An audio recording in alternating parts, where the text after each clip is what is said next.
اعوذ باللہ من الشیطان الرجیم بسم اللہ الرحمن الرحیم ولوطن اور لوط علیہ السلام کو اور لوط علیہ السلام کو بھی ہم نے بھیجا۔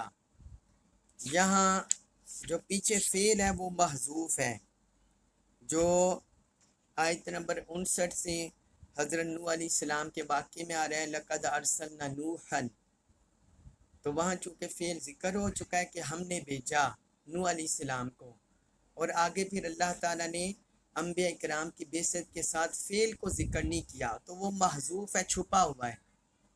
تو فرمایا ولوطن، اور لوط علیہ السلام کو یعنی ان کو بھی بھیجا، اذ جب، قال انہوں نے کہا، لقومی ہی، لیے قومی ہی اپنی قوم سے، اور لوط علیہ السلام کو بھیجا اذ قال لقومہ، جب انہوں نے اپنی قوم سے کہا، اتأتونا، کیا حمزہ استفہام ہے سوالیہ، تأتونا تم آتے ہو، تم ارتکاب کرتے ہو، الفاحشۃ بے حیائی کا، اتأتون الفاحشۃ کیا تم بے حیائی کا ارتکاب کرتے ہو، ما نہیں، سبقکم سبق پہل کی،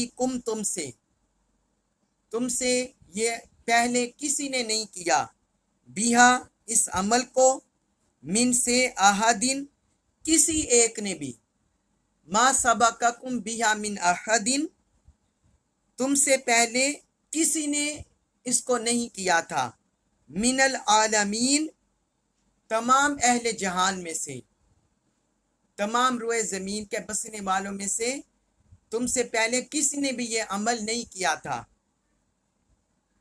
اب اس آیت مبارکہ میں اللہ تعالیٰ نے حضرت لوط علیہ السلام کی بعثت کا ذکر کیا ہے۔ حضرت لوط علیہ السلام کو ان کی قوم کے اندر بھیجا گیا تو اس کا اللہ تعالیٰ نے ذکر کیا ہے۔ حضرت لوط علیہ السلام یہ حضرت ابراہیم علیہ السلام کے بھتیجے تھے۔ ان کا سلسلہ نسب یہ بنتا ہے لوط بن ہاران، لوط بن ہاران بن تارح بن ناحور بن سارو، تو یہ سارا پھر آگے حضرت آدم علیہ السلام تک یہ سلسلہ شجرہ نسب چلتا ہے۔ تو جو ان کے والد تھے ہاران، یہ حضرت ابراہیم علیہ السلام کے بھائی تھے ہاران، تو ان کے بیٹے تھے حضرت لوط علیہ السلام، تو یہ حضرت ابراہیم علیہ السلام کے بھتیجے ہوئے، اور ان کو 4 شہروں کی طرف نبی بنا کر بھیجا گیا حضرت لوط علیہ السلام کو، سدوم، آمورہ اور سویرہ، یہ 4 شہر تھے، سدوم، آمورہ اور سویرہ، ان 4 شہروں کی طرف انہیں رسول بنا کر بھیجا گیا۔ ان میں سے ہر شہر کی آبادی تقریباً 1 لاکھ تھی، یہ 4 لاکھ آبادی رکھتے تھے یہ چاروں شہر۔ جو اس کا مرکز تھا بڑا شہر وہ سدوم تھا، سدوم، سین دال واو میم، سدوم۔ حضرت لوط علیہ السلام اسی میں رہتے تھے اور یہ شام کے شہروں میں سے ہے۔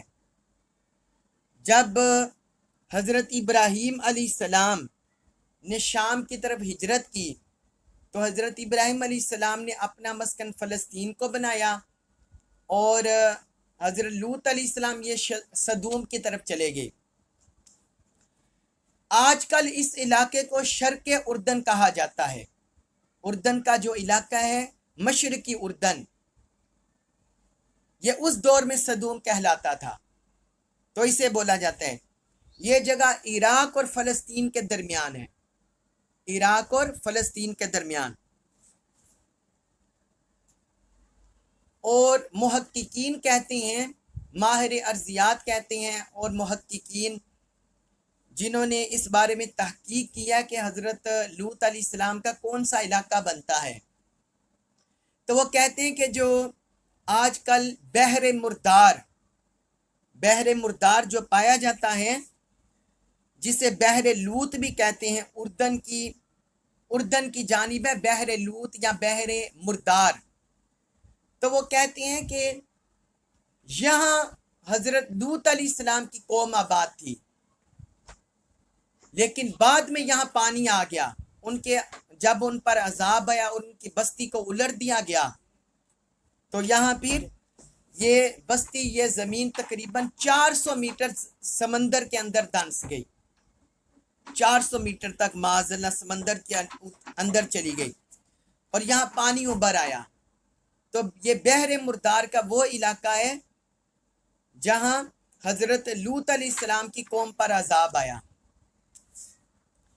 اب یہ چونکہ حضرت لوط علیہ السلام اس دور میں آئے جو حضرت ابراہیم علیہ السلام کا زمانہ تھا، تو آپ کی تبلیغ سے، آپ کی رسالت کے پیغام سے دنیا سے بہت حد تک شرک کا خاتمہ ہو گیا، اور ان سے پہلے بھی جو رسول گزرے تو بہت حد تک شرک کا خاتمہ ہوا، اور توحید کا نور لوگوں کو نصیب ہوا، اور توحید کی طرف لوگ مائل ہونا شروع ہوئے۔ اس لیے آپ دیکھیے کہ حضرت لوط علیہ السلام کی دعوت کا جو مرکزی ہدف، وہ اللہ تعالیٰ نے توحید کو نہیں بنایا، بلکہ ان کے اندر جو برائی تھی وہ اس کو مٹانا ان کی دعوت کا بنیادی ہدف تھا، اور انہوں نے اس کو ایڈریس کیا۔ تو اسی کا ذکر اس آیت مبارکہ آیت نمبر 80 میں اللہ تعالیٰ نے فرمایا وَلُوطًا إِذْ قَالَ لِقَوْمِهِ۔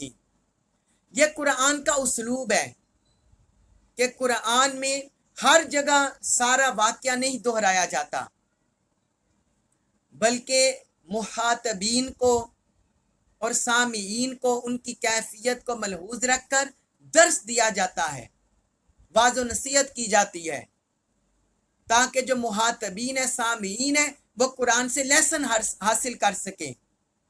اس لیے سارا واقعہ گزشتہ اقوام کا من و ان ایک ہی جگہ بار بار نہیں دہرایا جاتا، بلکہ کچھ پہلو اللہ تعالی نے